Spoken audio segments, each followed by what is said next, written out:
Boa noite, meus queridos companheiros. Boa noite, Paulo Henrique. Boa noite, Lídia.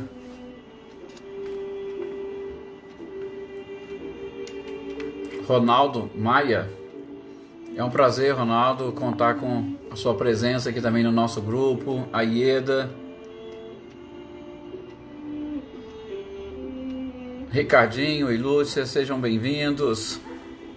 Ana Cristina, boa noite. Boa noite, Eveline. Boa noite, Cecília, lá de Pirassununga. Boa noite, Aleda. Boa noite, Maê. Boa noite, Cido, também que nós estamos identificando. Nós é quem agradecemos, Ronaldo, a gratidão é toda nossa pela sua participação.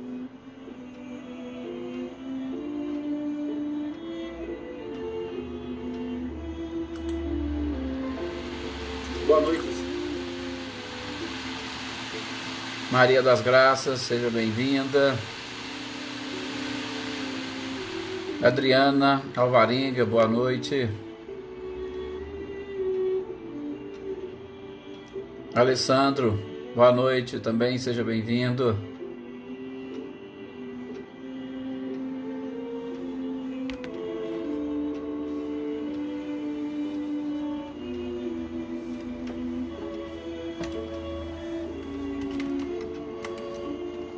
Célia, boa noite, Célia.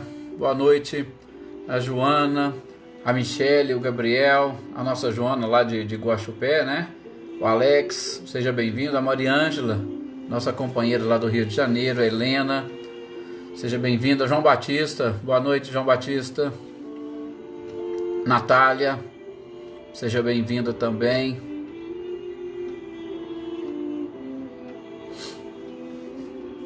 Bom, eu acho que está na hora de nós iniciarmos. Célio, boa noite, Célio.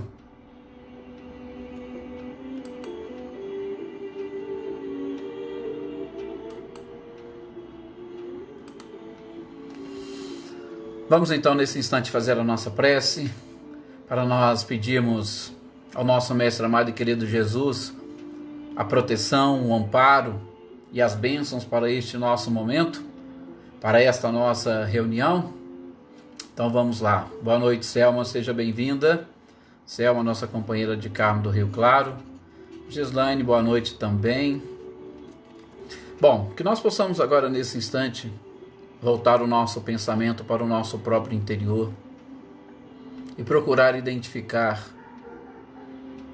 o DNA divino que cada um de nós carregamos, a fim de que nesses momentos em que aqui estaremos reunidos, deixemos esta essência divina sobrepor-se à nossa natureza humana, a fim de que nós possamos e consigamos assimilar as informações e os conhecimentos que nós vamos relembrar ou que nos serão passados neste momento. Tenho certeza que muitas dessas informações todos vocês já possuem, às vezes lá no inconsciente, só que nós precisamos trazer para o campo do consciente para facilitar a colocação em prática destes conhecimentos, para nós conseguirmos atingir o objetivo que nos trouxe aqui nesta presente existência: crescer, evoluir, aprender, amar. Que esta família a qual nós pertencemos e a qual nós criamos um vínculo e um carinho imenso nestes períodos, neste período de pandemia que o mundo está passando, nós conseguimos criar laços entre pessoas de diversas cidades que nunca se viram, mas a gente já consegue sentir a vibração e o carinho de todos. Veja o quanto isso é edificante. E isso é por conta deste DNA divino que todos nós possuímos. Quando Jesus disse que todas as vezes que estivéssemos reunidos em seu nome, Ele estaria conosco, a gente consegue sentir e perceber, através desta família que cada vez mais aperta estes laços que nos unem. Que nós possamos, pois, aproveitar o máximo possível esses instantes em que aqui estaremos reunidos. E que, em nome desse Mestre incomparável, sejamos verdadeiros trabalhadores, buscando a nossa evolução, a nossa perfeição e servindo de exemplos a todos aqueles que comungarem conosco nesta existência, estejam eles encarnados ou desencarnados. Muito obrigado mais uma vez. É bom poder contar com a presença e participação de todos vocês. Está aqui Lorena, seja bem-vinda. A Vânia, a Joana daqui de Paraíso, o Marquinhos, nosso companheiro lá de Muzambinho, Adriana, Valério, a Adair. Uma boa noite a todos vocês. Boa noite àqueles também que eu sei que nos acompanham e que às vezes a gente não consegue ver e perceber aqui. Gostaria de estar cumprimentando e abraçando a todos. Falo aqui da dona Guilmar, da Ângela, do Iltinho. Sabe, são muitas pessoas que a gente quer deixar aqui o nosso abraço e o nosso carinho.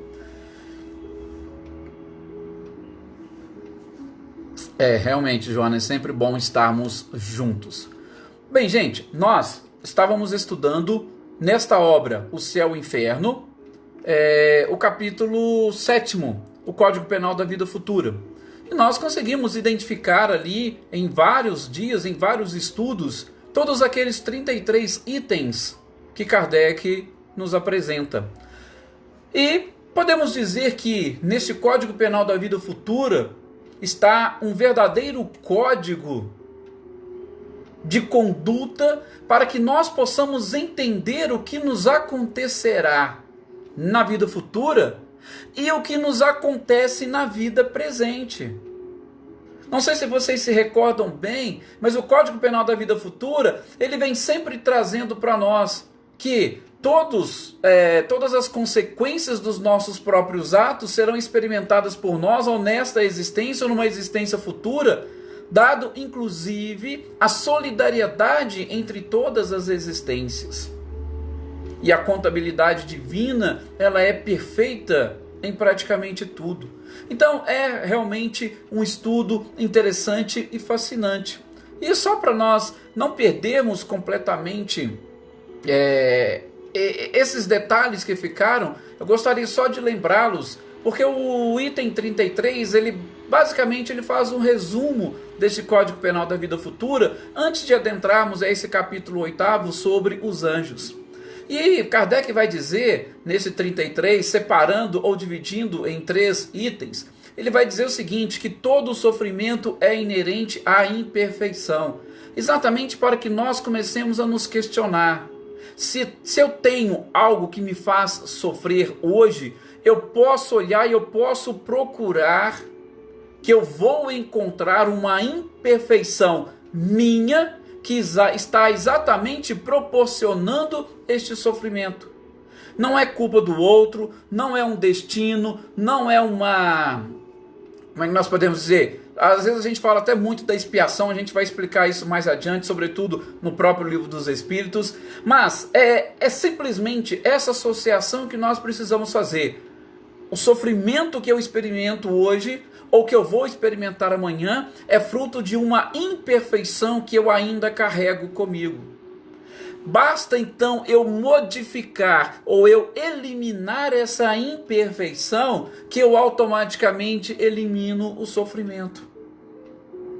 Veja como é que é interessante como que Kardec conseguiu deduzir tudo isso.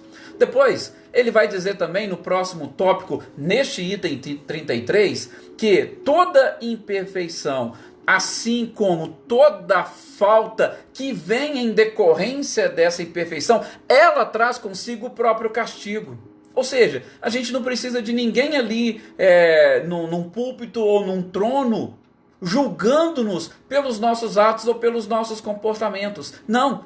vai vir automaticamente, ele traz consigo, é uma consequência da própria imperfeição. Como a gente viu em vários exemplos que Kardec cita. Olha, se eu sou uma pessoa avarenta, basta eu ver os outros depredando o meu próprio patrimônio e eu não poder fazer nada, eu vou sofrer. E aí eu te pergunto, esse sofrimento veio de fora ou ele veio de dentro? Olha para vocês verem como é que o negócio é interessante. Então, essa dedução ou essa consequência, esse resumo que Kardec faz, ele é interessante exatamente por conta disso. Ora, eu trago comigo, na minha imperfeição, a consequência, eu trago o castigo. Não precisa de ninguém me julgar. Então nós vimos em diversos exemplos, nós vimos o exemplo dos suicidas. Qual é a imagem que vai ficar torturando o suicida? É exatamente aquela daquele momento crucial onde ele achava que ele estaria colocando fim a alguma coisa e ele percebe que ele não colocou fim. Então, é justamente revendo essas imagens que ele vai conseguir entender que a consequência ou o castigo está no seu próprio comportamento.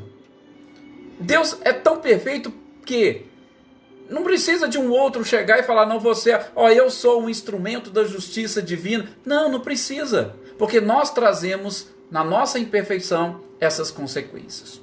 E enfim, Kardec diz que todo homem ou todo espírito, esteja ele desencarnado ou como encarnado, absolutamente todo, ele pode se libertar de todos os seus sofrimentos. A partir do momento que ele vai se libertando das suas imperfeições. Alessandro, é mais ou menos isso, né? Por quê?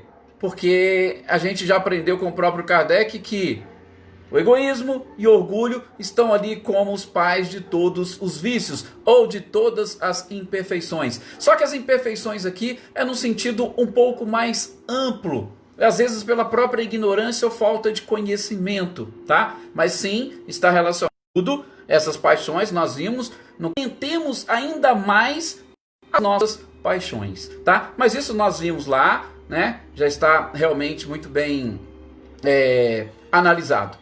Então, aqui Kardec fecha exatamente este ponto, com inclusive a frase que é o que o próprio Cristo disse e que nós estamos aprendendo com essa doutrina espírita, que pode com certeza resumir tudo isso: a cada um segundo as suas obras. A cada um segundo as suas obras.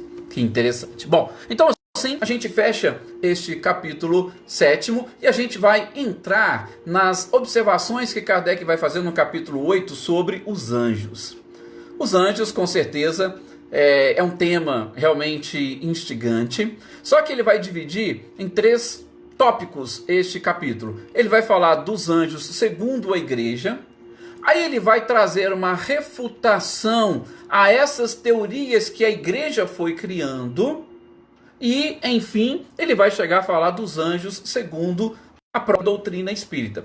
A gente vai perceber que esses assuntos estão intimamente ligados, por isso estão no mesmo capítulo, e a gente vai procurando trabalhá-los de uma forma conjunta, talvez para ficar um pouco mais fácil. E algum tópico que eu não falar neste primeiro ponto dos anjos segundo a igreja, eu depois volto na refutação e rebato, simplesmente para a gente ir entendendo.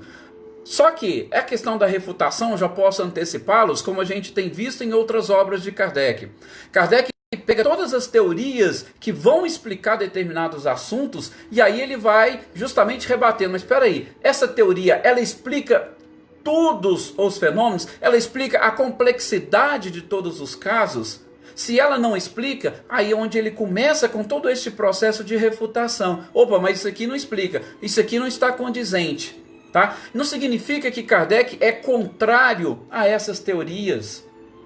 Da mesma forma como nós vamos dizer, não significa que o Espiritismo é contrário a qualquer outra doutrina ou a qualquer crença. Ele simplesmente procura abrir a nossa mente para nos levar além dessa simples interpretação ou de uma interpretação que sequer nós fazemos. Muitas das vezes nós, porque a gente vai começar a falar aqui exatamente dos dogmas. A gente vai falar dos dogmas para trazer, não sei se vocês se lembram, no início do estudo deste livro, nós comentamos sobre os preconceitos. E a gente até colocou os dogmas como um tipo de preconceito por conta dos arquétipos que já fazem parte da coletividade. O que eu quero dizer? Aquelas informações que já estão na nossa mente, que já fazem parte do nosso inconsciente e que a gente não consegue tirar, que a gente não consegue eliminar, ou que nós temos uma dificuldade de entender. Então, como aquilo ali já está enraizado na nossa mente, no nosso inconsciente, o processo adequado que nós deveríamos fazer é o quê? Trazer isso do inconsciente para o consciente, buscar através desses ensinamentos de Kardec, sobretudo dessa refutação a essas teorias, e aí substituir. Opa, realmente isso não pode ser assim, isso não é lógico. E aí a gente vai substituindo e a gente vai eliminando essas ideias equivocadas ou preconceituosas para colocar uma ideia que está mais ligada à lógica, à própria razão. E aí a gente vai montando aquele arcabouço no nosso inconsciente, a gente vai ampliando a nossa capacidade, o nosso conhecimento, e aí vai ficar muito mais fácil para nós atingirmos os nossos objetivos. Agora, se eu simplesmente, por conta destes dogmas, ou por conta destes preconceitos, eu deixar de analisar, ou de buscar, ou entender determinadas teorias, eu vou ter uma dificuldade imensa de crescimento. Sim, eu gosto de dizer muito isso até para os alunos de faculdade, porque tem muito, né, disso de aluno chegar e falar: ah, mas eu não gosto de determinada matéria. Ah, você não gosta de determinada matéria e aí por isso você não pode tentar aprender, e aí automaticamente você bloqueia a sua mente para tudo aquilo que o professor vai falar com relação àquele assunto. Ou então quando você não gosta do professor, ah, eu não gosto desse professor, aí você bloqueia sua mente para toda e qualquer informação que vier desse professor e você não vai conseguir aprender. Da mesma forma somos nós com relação a todas essas teorias ou a todas essas informações. Se nós não nos abrirmos para ouvir, por isso que Kardec diz no livro A Gênese, nós temos que estar abertos para ouvir todas as informações, para ler sobre todos os assuntos. A gente não faz ideia da quantidade de livros que Kardec teve que ler para trabalhar nesse processo da codificação da doutrina espírita. Não pensem que foi somente os espíritos que foram ditando, ele foi pegando, organizou e colocou lá. Não, ele saiu justamente em busca de informações. A gente percebe isso através das notas que ele coloca, nos artigos que ele escreve. Então, nós também precisamos adotar postura semelhante à de Kardec. Pelo menos vamos ouvir o que essas teorias têm a dizer. E aí a gente passa pelo crivo da razão. Passando pelo crivo da razão, opa, eu acho que isso é mais lógico. Mesmo assim, se você não entender aquilo como mais lógico, deixa, como diz Augusto Cury, numa das janelas da sua memória, porque no momento adequado e oportuno, você pode resgatar esta informação. E aí vai contrastar com aquelas outras antigas, para você aí sim formar a sua convicção. Dessa forma é que deve funcionar a nossa vida, a nossa existência. Bom, e como eu disse, nós vamos iniciar, porque Kardec começa a falar para nós sobre essa questão de todas as religiões, a gente sabe disso, todas as religiões, todas as crenças, elas possuem uma teoria que vão falar de seres que já estão no topo de uma escala evolutiva. Aqui, como é algo muito comum para nós, sobretudo para nós que tivemos uma educação até a perfeita e completa assimilação, inclusive pela própria sociedade, da assimilação, por exemplo, da teoria da evolução ou do evolucionismo de Charles Darwin, que inclusive o Kardec trouxe as informações antes mesmo de Charles Darwin, mas isso não vem ao caso no momento. Mas até essa perfeita assimilação, inclusive por constar nos nossos livros estudantis essas informações, a gente tinha e acreditava numa teoria criacionista, que até hoje gera, sobretudo nos Estados Unidos, país de primeiro mundo, muitas polêmicas com relação a essa questão. Opa, realmente Deus criou? Ou aconteceu isso através daquilo que vamos chamar de geração espontânea, como a ciência, de uma certa forma, quer nos apresentar? Então, a gente só tem que tomar este cuidado. Por quê? Porque se nós formos bloquear a nossa memória para isso, nós vamos ter dificuldade, de novo, de entender e aceitar Deus e este universo. Nós vamos nos manter presos a uma ideia de Deus como os judeus, os hebreus, mantinham lá daquele Deus do Antigo Testamento. Que sempre que tiver oportunidade a gente vai trazendo sim algumas informações. E Deus é bem maior do que tudo isso. Tá? Então, os anjos, nós temos essa ideia e essa noção daquilo que a própria Bíblia nos traz. O Espiritismo, ele de pouco tempo para cá que ele tem conseguido alcançar uma, como é que nós podemos dizer, uma quantidade maior de pessoas. Principalmente no Ocidente, a grande maioria da população ainda é ou pertence a religiões e religiões tradicionais. E religiões tradicionais, eles têm a Bíblia como uma palavra sagrada e tudo que está escrito ali é verdade e a gente não pode sair dali. Sobretudo o catolicismo, porque a gente sabe que o catolicismo dominou principalmente o mundo ocidental e parte do mundo oriental, em especial naquele período em que Roma mantinha um domínio ou um predomínio sobre a Europa, tanto na parte oriental quanto na parte ocidental. O cristianismo, que eu prefiro chamar de catolicismo por conta das influências, porque ele não era um cristianismo puro, ele dominou inclusive a mente das pessoas. Muitos de nós trazemos alguns arquétipos coletivos dessa época. E em especial por quê? Porque aqueles que não acreditassem, aqueles que não assumissem uma profissão de fé, estavam excomungados. Estavam destinados ao fogo eterno. É o que a gente está vendo aqui nesse livro, O Céu e o Inferno.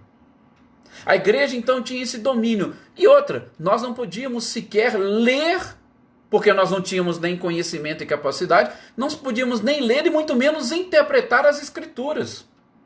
Por quê? Porque isso fazia parte exatamente de uma elite. E uma elite que era controlada e dominada pela própria igreja. Ainda que tinha um imperador num patamar mais alto, mas a igreja estava ali colada. Ela não se desgrudava do Estado. Porque isso, gente, é um processo. E é um processo lento. Se nós pegarmos o povo hebreu, que a Bíblia nada mais é do que a história deste povo, as revoluções que aconteceram no seio deste povo, nós vamos perceber que todos eles, desde o período inicial, eles viviam sob um regime onde os sacerdotes eram o poder executivo, era o poder legislativo e era o poder judiciário. Então a religião sempre dominou e controlou desde aquela época. Então, de novo, por isso que não é tão fácil e simples nós nos desenraizarmos de determinadas concepções, de determinadas ideias. Mas, sobretudo, avançando um pouco mais, melhor dizendo, nessa história, nós vamos onde Kardec inicia, que é exatamente nos dogmas. Primeiramente, o que vem a ser dogmas? Dogmas seriam verdades. Verdades que eram estabelecidas pelos concílios. O que eram os concílios e, sobretudo, concílios ecumênicos? Os concílios ecumênicos na Igreja Católica, que são em torno de 21 concílios que teve desde essa época, e alguns falam que o primeiro, aí é curiosidade para a própria doutrina espírita, foi justamente aquele que aconteceu lá com Pedro, Paulo, Tiago, para estabelecer algumas condições, sobretudo no que diz respeito à circuncisão, que Paulo falou, mas espera aí, Jesus explicou uma coisa e tal, e ali eles resolveram e decidiram algumas coisas, tá? Então, a igreja tem cerca de 21 concílios. Esses concílios ecumênicos, e ecumênico vem exatamente da palavra grega que significa universal, que significa para todos, o concílio ecumênico era convocado por uma autoridade, eu já explico, de todos os bispos, em tese, do mundo todo, e ali eles se reuniam e nessa reunião estabeleciam algumas verdades, estabeleciam alguns dogmas. É interessante, lógico que, por favor, não interpretem mal, nós não estamos aqui querendo criticar a igreja, nós fizemos parte desta história, é a nossa história. Mas, interessante aquilo que o José Reis Chaves diz, que é um grande estudioso da Bíblia. Ele fala o seguinte: olha, se você for ter o dogma como uma verdade, eu te pergunto, por que você precisa dogmatizar a verdade? Nós não sabemos que a verdade ela é verdade em todas as épocas? Então por que eu preciso dogmatizar aquilo que todo mundo sabe e que todo mundo aceita? É uma coisa realmente interessante. Então, se estavam se estabelecendo dogmas, é porque com certeza tinha discussão. Nem todos aceitavam daquela forma. Então nós vamos nos reunir e estabelecer algumas verdades. E essas verdades, uma vez estabelecidas, elas não poderiam ser modificadas. E também não poderiam ser contrariadas por ninguém. E é dessa forma que a igreja conseguia manter o seu domínio. E como eu disse, os concílios eles eram convocados por autoridades. Por quê? Porque até o oitavo concílio, ele foi convocado por imperadores, em especial por imperadores do Império Romano. Do nono concílio em diante, aí é que houve a convocação pelo Papa. Olha para vocês verem que interessante. Por quê? Porque até o oitavo concílio, vocês vão verificar, depois podem pesquisar, ele aconteceu inclusive o oitavo em Constantinopla. Nós, nesse período, estávamos unidos, o Oriente com o Ocidente. Existia uma única igreja. Só que, principalmente a partir do ano 1054, houve uma cisão da Igreja Ortodoxa com a Igreja Católica. E essa cisão se deu exatamente por quê? Porque os ortodoxos tinham toda a sua forma de seguir as próprias escrituras e não estavam concordando com algumas coisas que a igreja ocidental estava praticando. E eles queriam que Constantinopla fosse exatamente a capital deste cristianismo, por conta do imperador. Era ele quem comandava, era ele quem controlava. Enquanto os ficaram o que são hoje católicos, queriam que, não, é Roma, exatamente por quê? Porque aqui nós estabelecemos, ou aqui ficou estabelecida a residência de Pedro. É aqui que Pedro está exatamente enterrado. Então, ele como principal representante, o primeiro Papa, aqui é que deve ser. Então houve sim mais algumas questões políticas que a gente não vai entrar nesse mérito, só para saber, ou para informar vocês, que em 1054 houve esta cisão, esta separação. E uma das coisas que a igreja está tentando hoje é exatamente reunir mais uma vez a igreja ortodoxa com a igreja católica apostólica romana. Era inclusive um discurso de João Paulo II. Salvo engano, é dele a expressão que diz que a igreja precisaria voltar a respirar com os dois pulmões, o pulmão do Oriente e o pulmão do Ocidente. E eles estão tentando fazer isso, reunir de novo esta turma. Bom, mas exatamente, porque eu estou falando isso porque Kardec vai citar esses dogmas, e essa primeira parte dos anjos segundo a igreja, ela foi estabelecida em dogmas, que é o que Kardec vai trazer para nós. É claro que não vai dar para a gente ver tudo na nossa leitura de hoje, mas estes dogmas foram em especial estabelecidos no Concílio de Latrão. Então, vocês vão ver uma notinha de rodapé no livro Céu e Inferno de vocês, que Kardec fala exatamente isso, que a base ou fundamento deste texto que ele traz foi baseado naqueles dogmas estabelecidos no Concílio de Latrão. Também a título de esclarecimento. O que seria este Concílio de Latrão? Latrão nada mais é do que um bairro de Roma.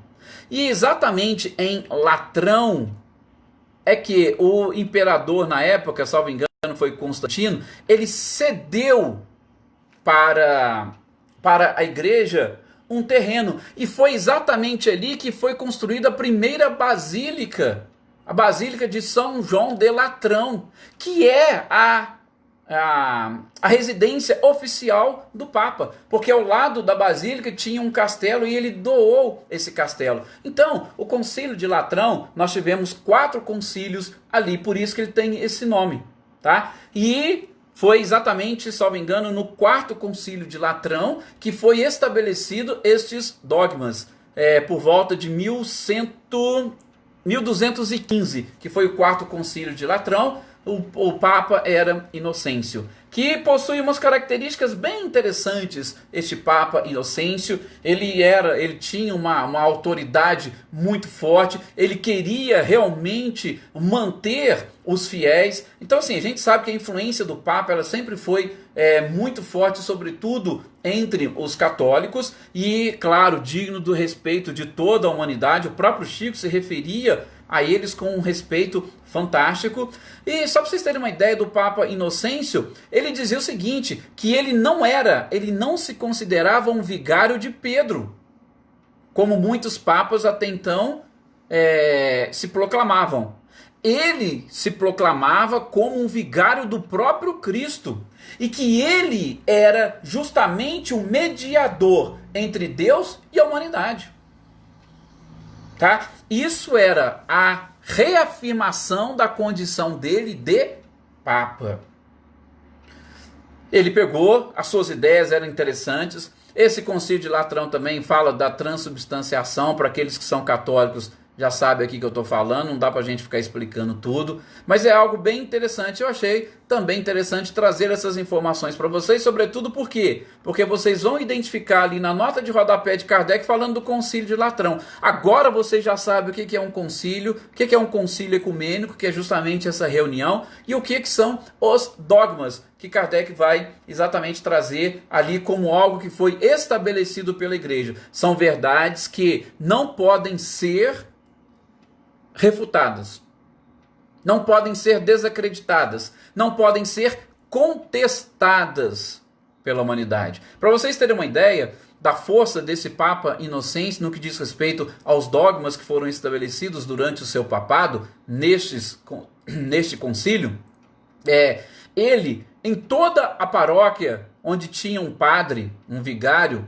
ele determinou que também estivesse junto um teólogo. O Papa estudava teologia, mas ele colocava uma pessoa que não era vinculada diretamente à igreja, um teólogo, para vigiar o que o padre falava. E que se o padre falasse alguma coisa ali diferente, imediatamente era comunicado ao Papa. Olha, para vocês verem como que é interessante todo este processo e como eram estabelecidos estes concílios. E este concílio de Latrão, o Papa Inocêncio teve uma influência muito forte, porque a maioria dos dogmas foi ele quem trouxe. Ele trouxe, estabeleceu e colocou ali. E as pessoas, ou os bispos, não tinham nem como votar de forma contrária. Ok? Ficou claro, entendido o que seria um concílio ecumênico, o que seriam os dogmas estabelecidos. Então, isso, aí a gente parte para essas informações que Kardec vai trazer para nós, primeiramente repetindo estes dogmas. E na medida do possível a gente vai trabalhando com os dogmas ou as informações dos anjos segundo a igreja, trabalhando também com a refutação e com os anjos segundo o Espiritismo. O primeiro ponto que ele coloca é exatamente que Deus, o dogma traz assim, Deus ele é eterno e imutável. E Deus criou do nada tudo. E nessa criação divina, ele criou seres angélicos e criou seres mundanos. Só que entre os seres angélicos e os seres mundanos, que ele chama de criatura corporal, ele criou uma criatura intermediária, que era composta de um corpo com uma alma. Tudo isso, como diz o dogma, dentro da sabedoria divina.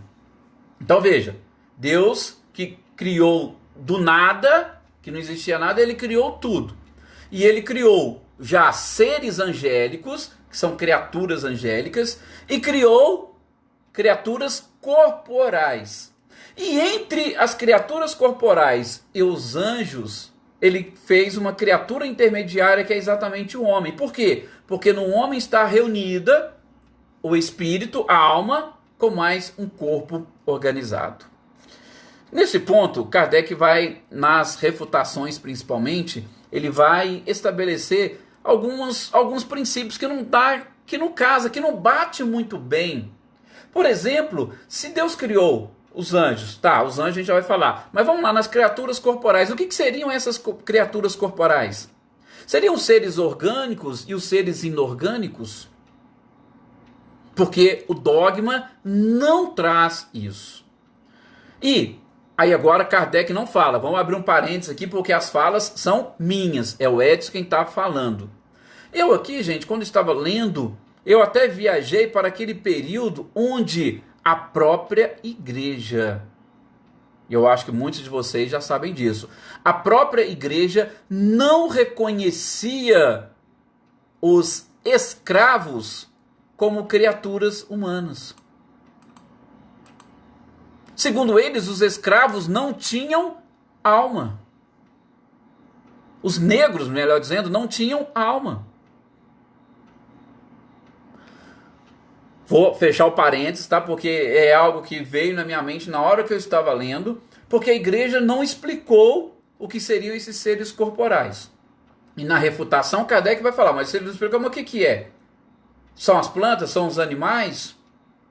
Porque ficou claro, dos anjos, sim. A criatura também intermediária, sim. Porque o formado do espírito e mais um corpo organizado. Mas e essa criatura corporal é que não ficou muito claro. Aí eu vou deixar para explicar melhor lá no ponto referente às refutações, tá? Mas isso está estabelecido num dogma da própria igreja.